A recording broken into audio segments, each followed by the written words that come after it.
C'est le président de la République. Donc, la France laïque, la France républicaine. Oui, la France laïque, c'est la France républicaine. Oui, mais ça, c'est juste. Un protestant ne peut pas diriger cette France. Jamais. Il ne l'a jamais dirigé, il ne la dirigera jamais. C'est une constance. Parce que la France se dit elle-même qu'elle est la fille aînée de l'Église. Elle a abrité la papauté à Avignon. Son histoire est très catholique. Si vous relisez les contextes qui ont mené à l'édit de Nantes, vous aurez compris cela. Oui, mais on n'est plus à cette époque. Maintenant, l'Occident, cette France... Les ramifications continuent. On parle de nouveaux droits. Il faut avoir une lecture actuelle de l'histoire. La France qui peut avoir un maire pour sa capitale, un maire gay, cette France peut repousser un homme politique parce que simplement il est d'obédience protestante. C'est la puissance de l'Église catholique. L'Église catholique est une entité qui a son côté politique. N'oubliez pas. Ne l'oubliez pas, le pape est un chef d'État. Et vous, Ahmed Khalifa Niasse, sur le plan politique, on vous a toujours vu très proche de la présidence de la République. Ce fut le cas du temps des socialistes, ce fut le cas avec Abdoulaye Wade. Ça vous manque de ne pas avoir vos entrées au palais de la République sous Macky Sall? J'ai les entrées, mais je ne les utilise pas. Je n'aime pas le palais tel qu'il est actuellement. Il est trop lugubre. Vous n'aimez pas ou vous n'êtes pas convié? Non, je n'aime pas. Je suis déjà dans un palais. Ce n'est pas mon problème. Je voulais même partir de la chose politique, je l'ai déjà annoncé. C'est le successeur qui manque un peu. Mais je pense, moi je suis un partant.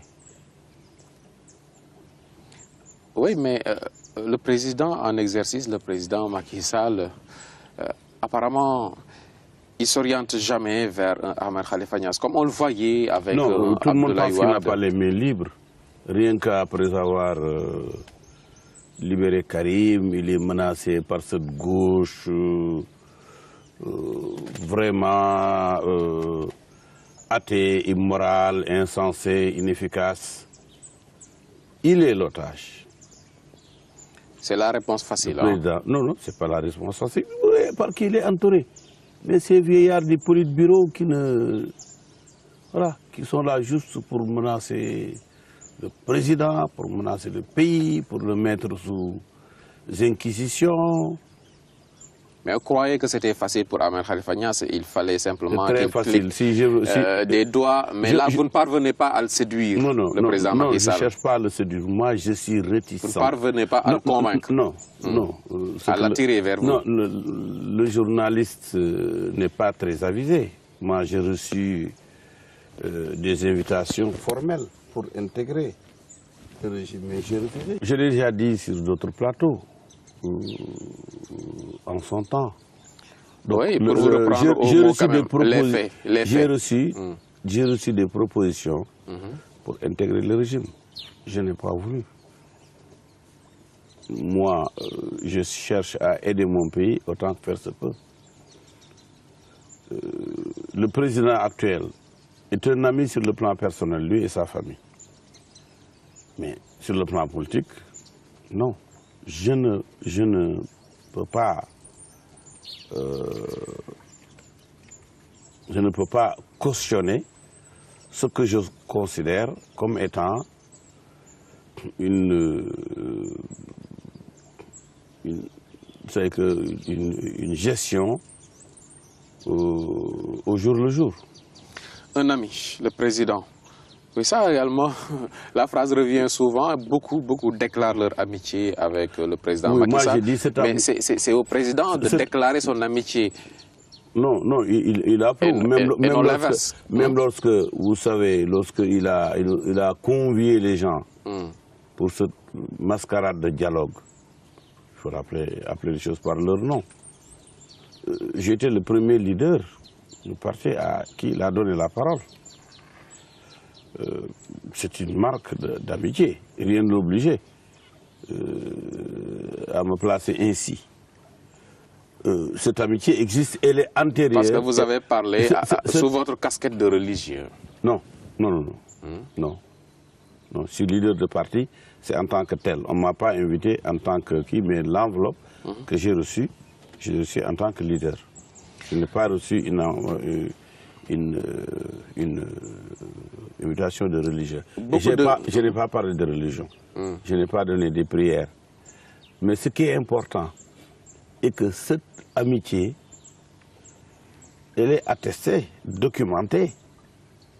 Au moins, antérieurement, il y a des photos de 10 ans avec lui, chez moi, par exemple dans des cérémonies très familiales. Quand vous lui disiez que Macky Sall, vous serez président de la République.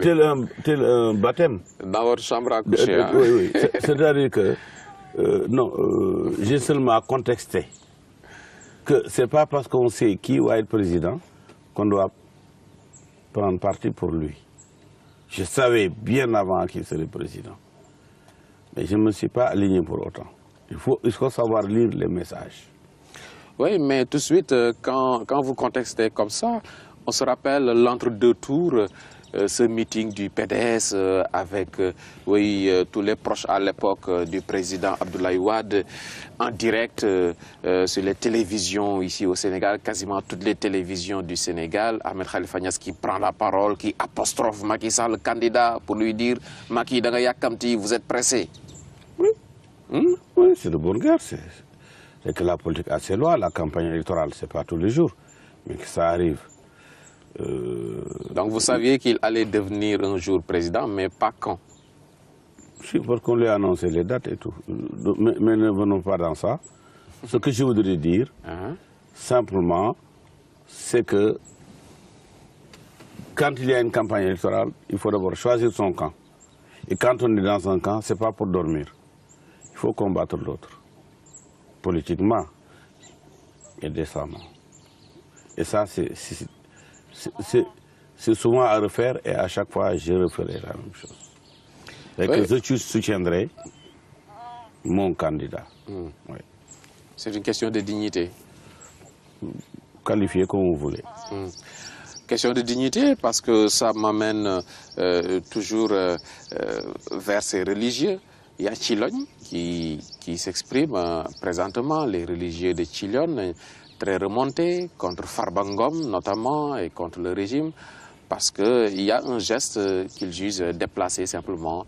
On leur a envoyé des sacs de riz et la manière et même la forme est dénoncée par ces imams de Tchilogne. C'est de l'activisme? C'est peut-être le début de la fin de la paix de ce côté-là. C'est là-bas qu'ils avaient commencé. Pour se faire élire, la paix avait retenu donc la démarche ethnique. On est allé dans toutes les communautés Peul ou Poulard à travers le pays. Donc Bundu, Fouladou, Ferlo, Toro et les communautés Peul et Poulard à travers le pays. Donc c'est ça la trame de base. Aujourd'hui, on avait commencé par cette zone. Aujourd'hui, cette zone dit non. Quelle a été la maladresse de Farba Ngom? Écoutez, ces affaires-là, APR, je ne veux pas m'y connaître, je ne m'y connais pas. Une analyse politique ne passe pas par là. J'observe simplement qu'il y a quelque chose qui ressemble à un début de la fin de l'APR au Fouta. Et le religieux que vous êtes, l'attitude des imams? Lesquels? De Tchilogne? Oui. Je n'ai aucun commentaire de ce côté-là. Non. Les religieux très décriés par rapport à leur participation même lors de ce dialogue national au Palais de la République, le discours des religieux globalement pas apprécié des Sénégalais. Oui, mais vous savez, au Sénégal, il y a une dichotomie parce que un religieux musulman ne peut pas être calqué sur une religion chrétienne.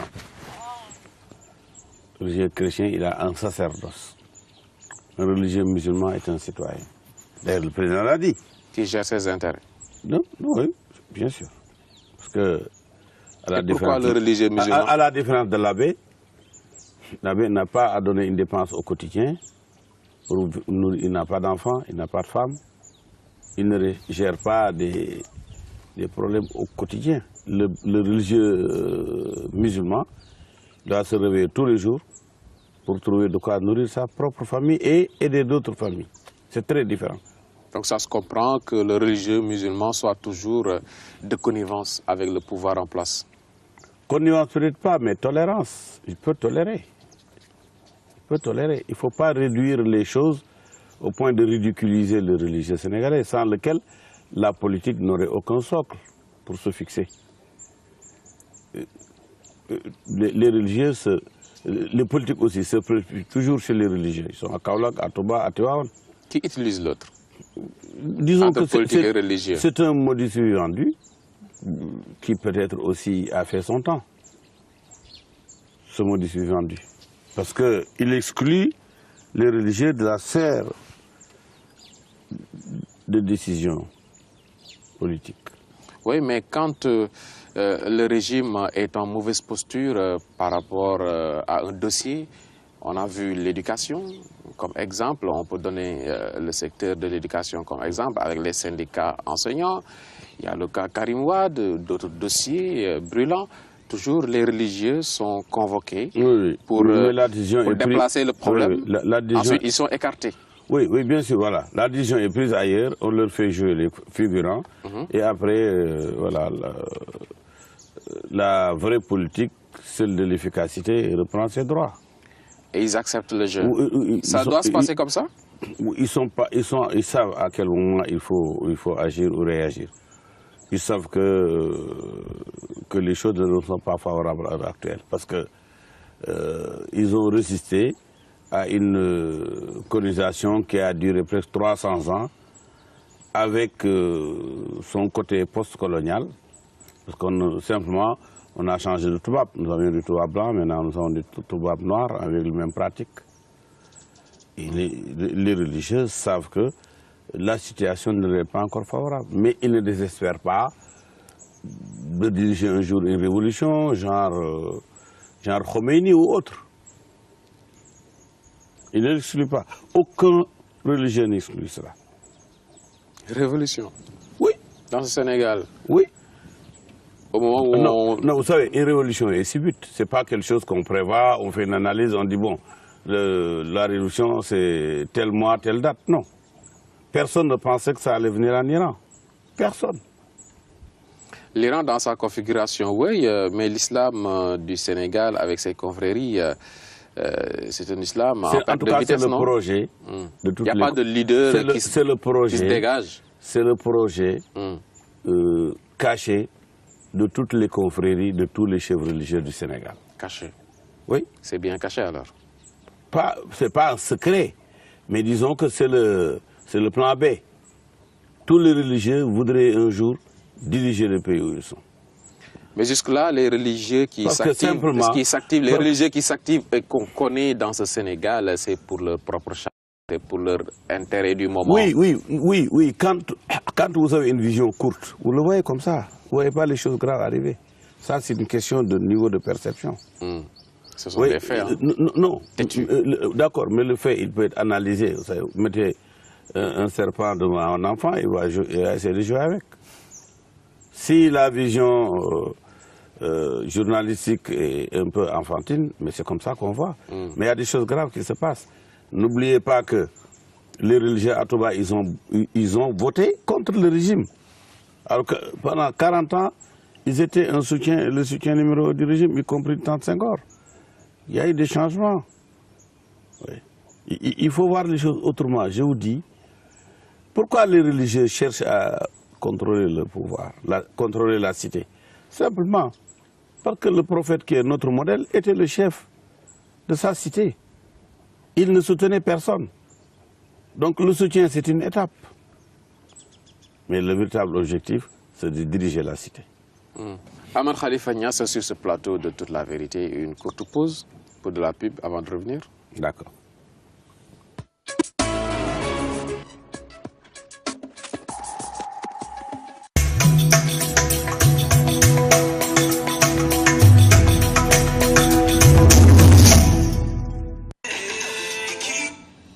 allo bu fekkee doo ñëw nga wax ma ko léegi ma xam. embouteillage bi ma jàpp fu mu ne nii dëkk bi yëpp embouteillage. maa ngi lay xaar. ñëw. Kajo. Kajo. dama bëgg dem ci joni joni bi fay courant te ñëw. Sénégal. waaw. toogal jox ma facture bi.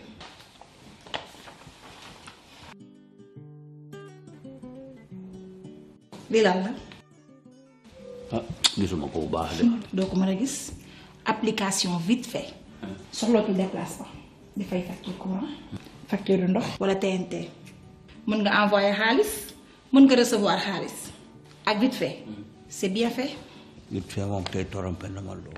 ngir inscrire ce numéro si vite fait demal si point joni joni yi wala si vite fait point net service client 33 864 93 00. bokki amateur yi rawatina yéen ñi bëgg li traditionnel Alpha Production moo leen indi ndewenal bu duun ginnaaw bu ñu korité ba pare le dimanche 10 juillet 2016 au stadium Iba Mar Diop première édition drapeau docteur Macoumba Diouf maire de Latmingué directeur national de l'horticulture coordonnateur APR de Latmingué mu jël lépp delle ko son excellence le président de la république monsieur Macky Sall ak la première dame madame Marième Faye Sall waaye tamit delle ko le président de l'AMS Aliou Sall kon bokk Bas Bango, le dimanche 10 juillet 2016 au stadium Iba Mar Diop 2 millions de francs CFA moom la Alphatec animation Babou Ngom Fatou Gueye dugg bi nag yomb na lool entrée unique 1500 francs retenez notez sur votre agenda ndewenal bu duun le 10 juillet 2016 au stadium Iba Mar Diop Alpha Production teg 2 millions de francs CFA tudde ko docteur Macoumba Diouf maire de Latmingué directeur national de l'horticulture coordonnateur de l'APR Latmingué.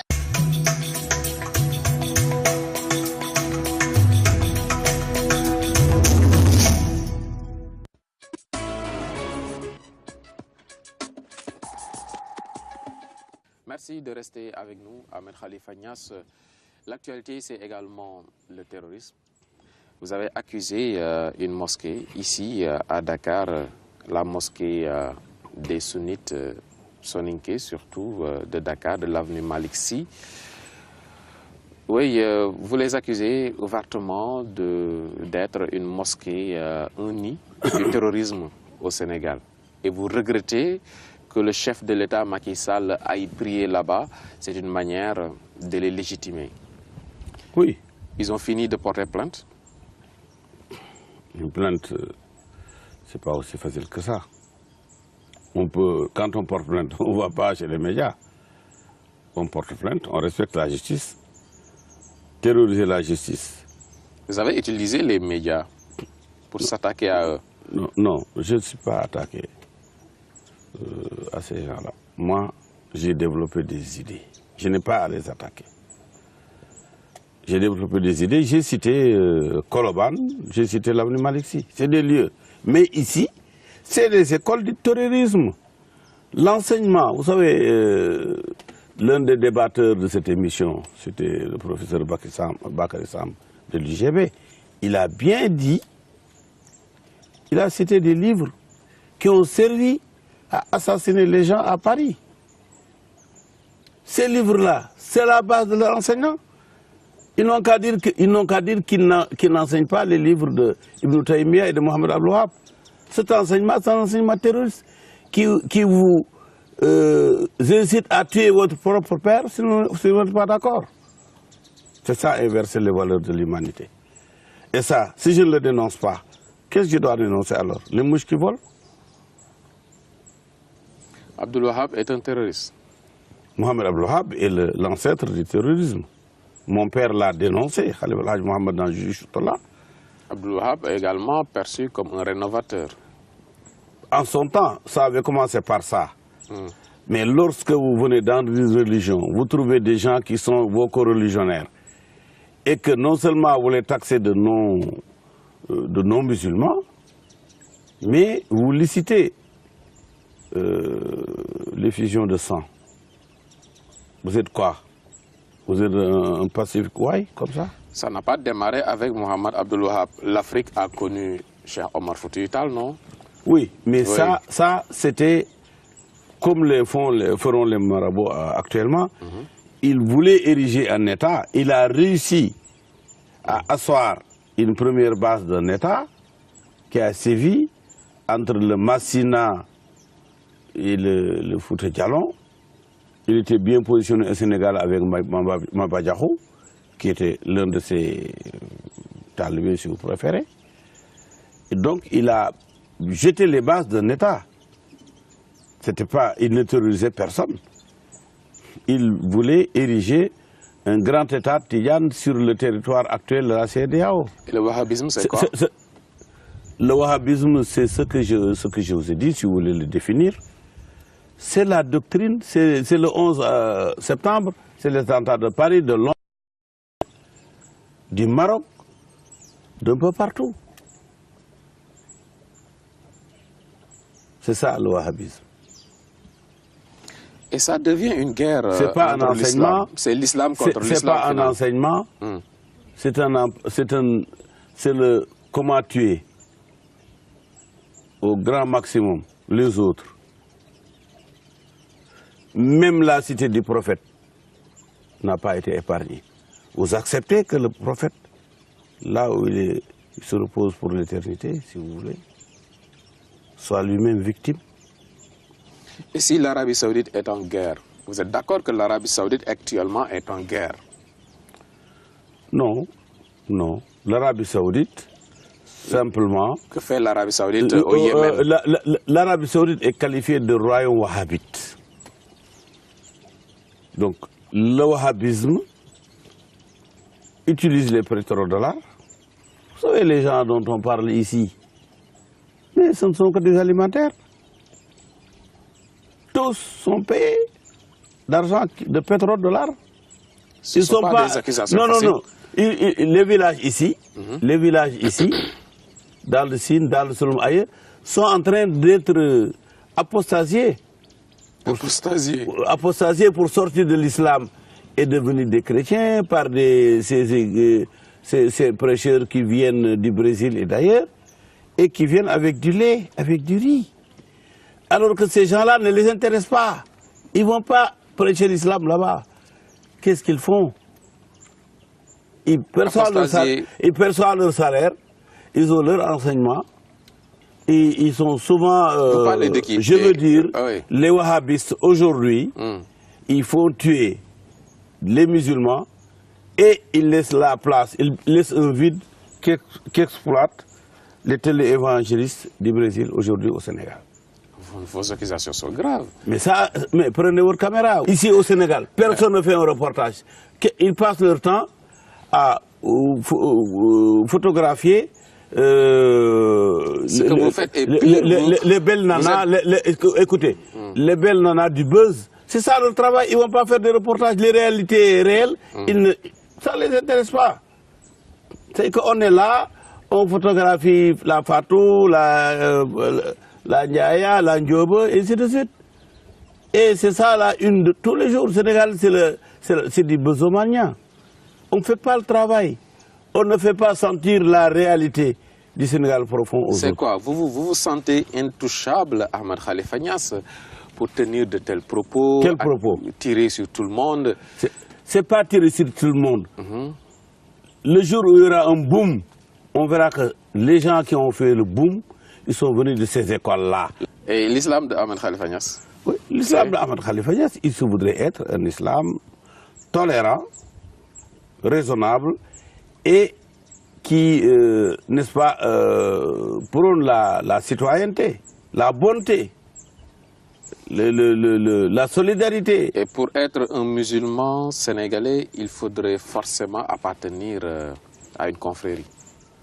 Il faudrait être Niassène ou autre. On peut appartenir à une confrérie, on peut ne pas appartenir à une confrérie. La confrérie... Parce que vous récusez la sunna, vous récusez la tradition du prophète. Non, nous sommes la sunna, la vraie sunna. Nous récusons le wahhabisme violent. Mais vous voyez l'attitude terroriste de ces gens-là. Déjà dans leurs propos. Bon, si quelqu'un a dit quelque chose que vous pensez vous nuire, mais il faut l'exprimer au procureur. Quand vous allez chez les médias, vous faites un plateau pour dire « je vais porter plainte », vous êtes en train de menacer le procureur en lui disant « d'ailleurs là, tout le monde est au courant, avant de porter plainte, dire « je vais porter plainte de cette manière ostentatoire », c'est du terrorisme. C'est une forme du terrorisme, même si elle est en amont. Je crois que c'est ça qu'il faut comprendre. Ces gens-là, ils sont terroristes dans leur esprit. Vous maintenez vos propos? Les propos de RFI, oui. ils sont là pour l'éternité. D'ailleurs, personne n'a parlé des gens qui disent qu'on a parlé d'eux. Personne n'a parlé d'eux. Nous, on a parlé de lieux. Et on va nous interdire de parler de Maliksi, de Koloban. Vous voulez? J'ai dit Al-Falah est terroriste. Voilà, je les ajoute. Al-Falah enseigne le terrorisme. Moi d'ailleurs, j'ai constitué un groupe pour porter plainte contre eux, pour appuyer le terrorisme, et on va voir si vraiment le président il est constant avec lui-même. On va voir ça. On va porter plainte parce que ces gens-là sont en train de menacer la vie d'innocents. Par leur enseignement. C'est pas un mot léger quand même, le terrorisme. J'ai dit, j'ai cité. C'est pas un mot à utiliser comme ça, à volo. Non, écoutez, écoutez, c'est l'enseignement qui mène à ça. Les gens qui sont devenus terroristes, ils ne l'étaient pas.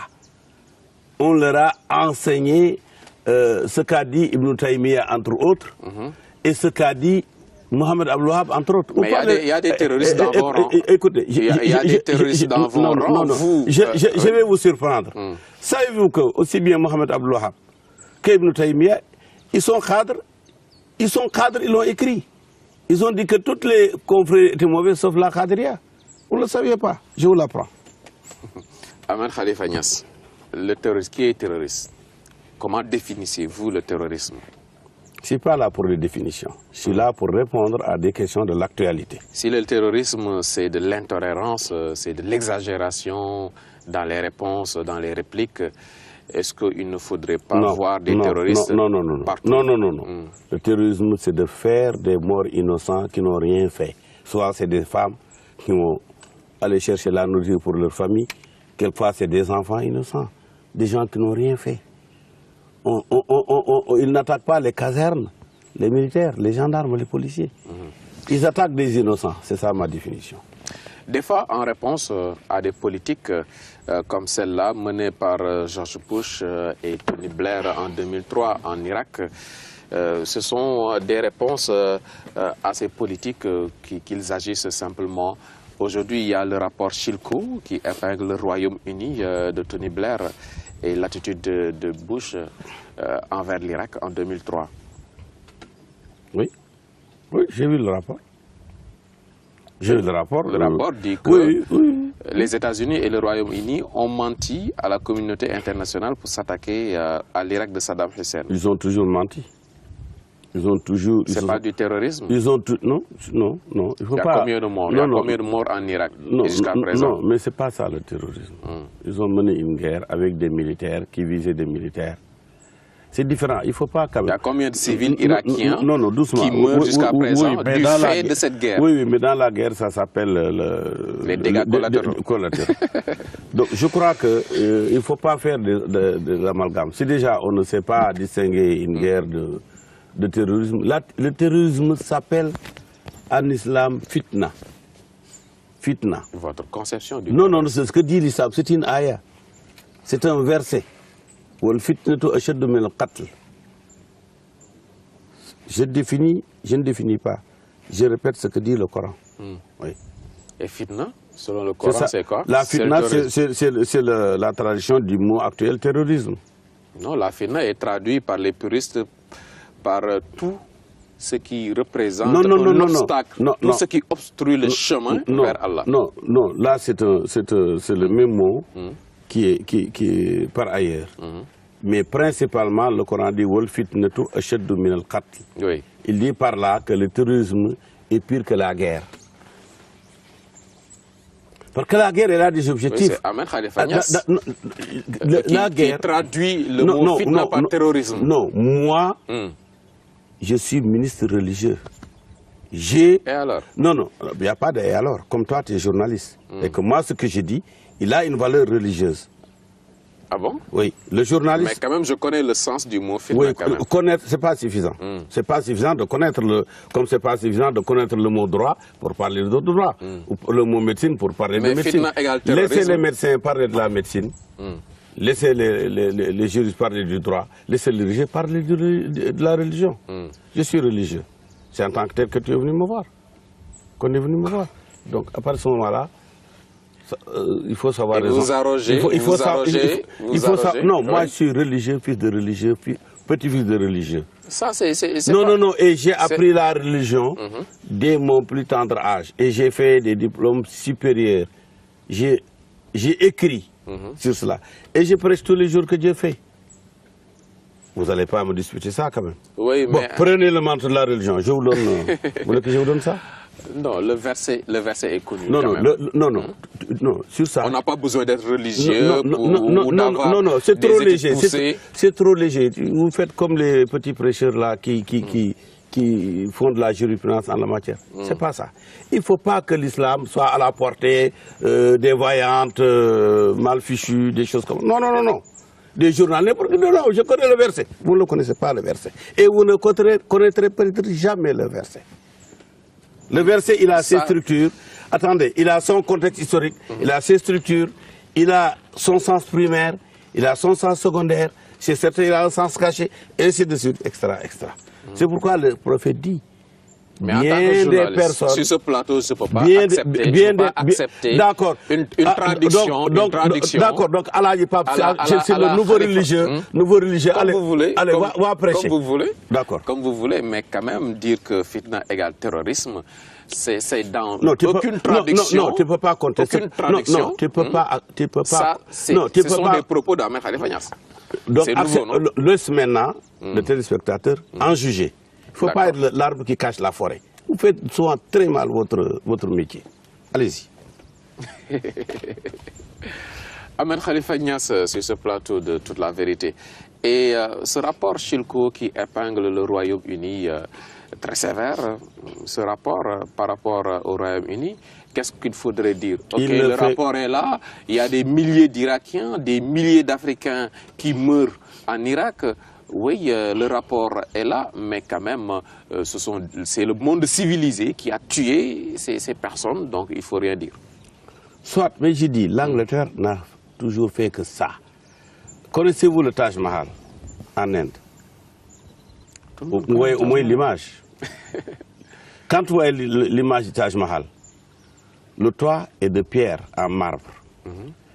Mais savez-vous que c'était en or massif? C'était en or massif. L'Angleterre est venue, elle a enlevé l'or. Elle a mis des pierres en marbre. Et elle a fondu cet or qui aujourd'hui fait partie de l'or de la Banque d'Angleterre. Ils ont toujours fait ça. Ils ont tué des Indiens, ils ont tué tout le monde, des Chinois, ils ont créé la guerre de l'opium. Taj Mahal fait partie des merveilles de ce monde.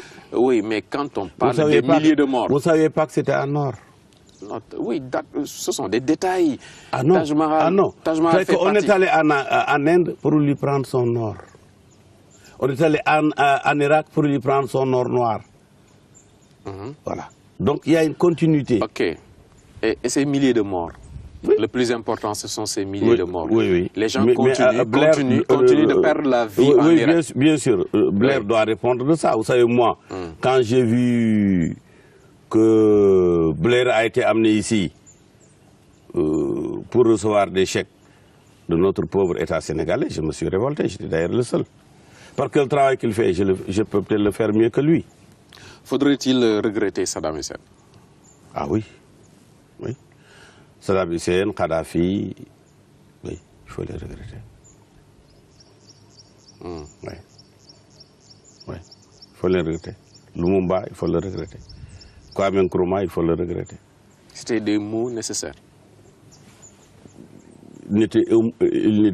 C'était des mots pour les autres, pour le camp ennemi. Oui, vous avez profité des largesses, surtout de Kadhafi, non? C'est pas vrai, ce que tu dis n'est pas vrai. Non, sinon je ne serais plus là. j'ai toujours dit que mes affaires en Libye représentaient à peine 3% de mon chiffre d'affaires. Et c'est toujours le cas. Vous ne vous êtes pas enrichi ici à Kaolack quand même? Si, si, je me suis enrichi à Kaolack. C'est pas l'actualité. J'ai dit sur votre propre télévision que ici, j'ai désigné une transaction à Kaolack, une transaction immobilière sur laquelle j'ai dû gagner près de 10 milliards. Je l'ai dit ouvertement. Vous ne suivez pas l'actualité. Je me suis enrichi ici à Kaolack. Là où vous m'avez trouvé, c'est mon palais d'été à Kaolack. Je l'habite, j'en ai le propriétaire, je l'ai acheté cash. Je ne dois rien à personne. Vous ne voulez pas ce modèle-là? Sur le plan géopolitique, on ne peut pas ne pas parler de l'actualité américaine avec ces rapports heurtés entre population noire et police américaine, surtout la police de race blanche. Oui, l'actualité peut-être que vous avez suivi, beaucoup de policiers qui tuent des Noirs dans les rues des États-Unis. Finalement, le président Barack Obama a élevé la voix pour dire que c'est un véritable problème. Oui, l'Amérique, jusqu'en 2016, reste un pays raciste.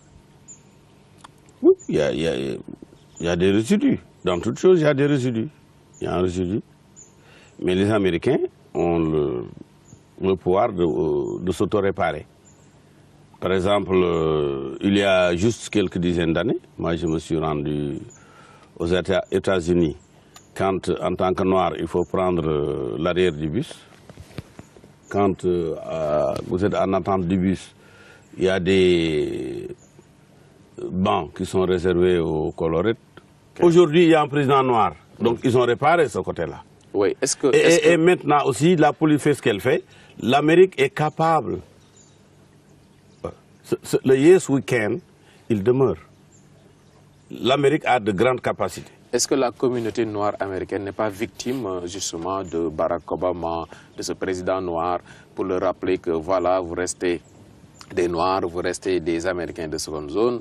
Donc c'est un accident de l'histoire, un président noir, et ils sont réprimés.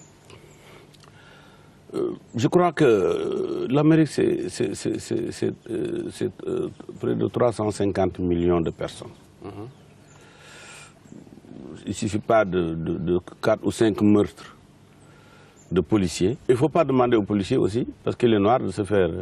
parce qu'il y a un noir en face de lui, de se faire canarder. Il a une famille, il a des enfants. Quelquefois, il peut canarder pour ne pas se faire canarder. Je ne fais l'apologie de personne, mais je voudrais dire qu'il faut savoir raison garder. Voilà. C'est malheureux que ce soit arrivé à des personnes de la communauté noire, mais il faut savoir raison garder. Il faut réanalyser, regarder, réfléchir. Et les Américains sont en train de faire ce qu'ils doivent faire. À chaque fois qu'il y a un événement en Amérique, il y a aussi des Blancs, quand c'est anormal, qui le dénoncent et qui luttent contre.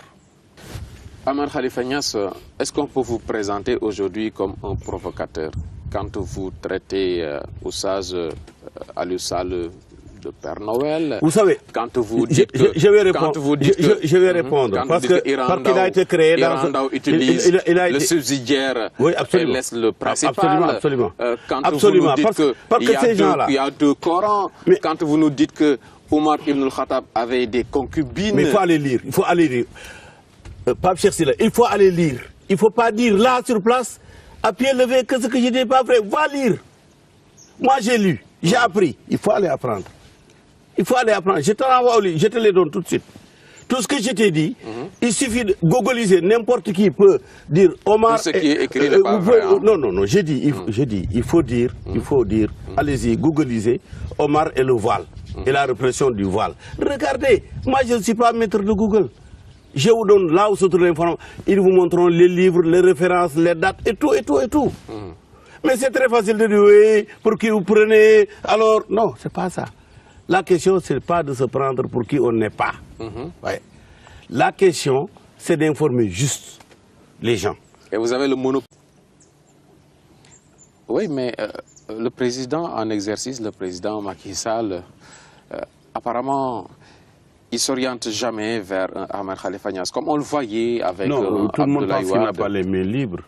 Rien qu'après avoir libéré Karim, il est menacé par cette gauche vraiment athée, immorale, insensée, inefficace. Il est l'otage. C'est la réponse facile. Président, non, non, ce n'est pas la réponse facile. Oui, par qui il est entouré. Mais ces vieillards du Politburo qui sont là juste pour menacer le président, pour menacer le pays, pour le mettre sous inquisition. Mais vous croyez que c'était facile pour Ahmed Khalifa Niasse? Il fallait simplement qu'il facile. clique des doigts. Mais là, vous ne parvenez pas à le séduire, le président Macky Sall. Non, je ne cherche pas à le séduire. Moi, je suis réticent. Vous ne parvenez pas à le convaincre? Non. À l'attirer vers vous? Non, le journaliste n'est pas très avisé. Moi, j'ai reçu des invitations formelles pour intégrer le régime, mais j'ai refusé. Je l'ai déjà dit sur d'autres plateaux. En son temps. Donc, oui, pour vous reprendre au mot quand même, les faits. J'ai reçu des propositions pour intégrer le régime. Je n'ai pas voulu. Moi, je cherche à aider mon pays autant que faire se peut. Le président actuel est un ami sur le plan personnel, lui et sa famille. Mais sur le plan politique, non. Je ne peux pas cautionner ce que je considère comme étant une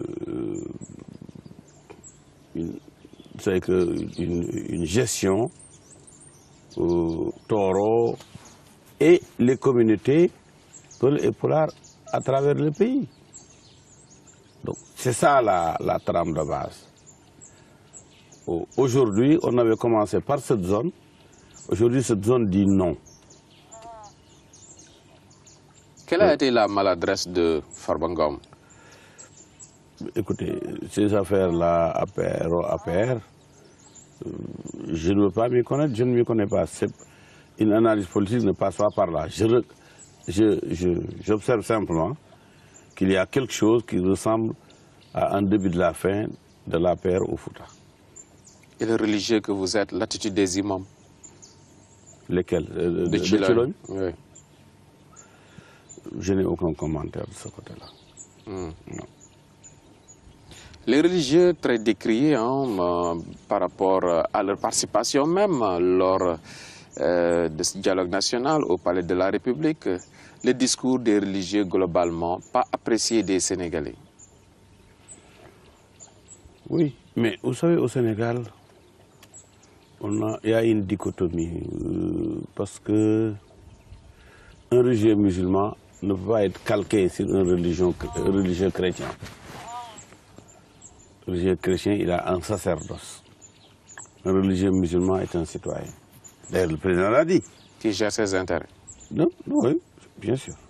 Parce que, pourquoi le religieux musulman? À la différence de l'abbé n'a pas à donner une dépense au quotidien. Il n'a pas d'enfants, il n'a pas de femme.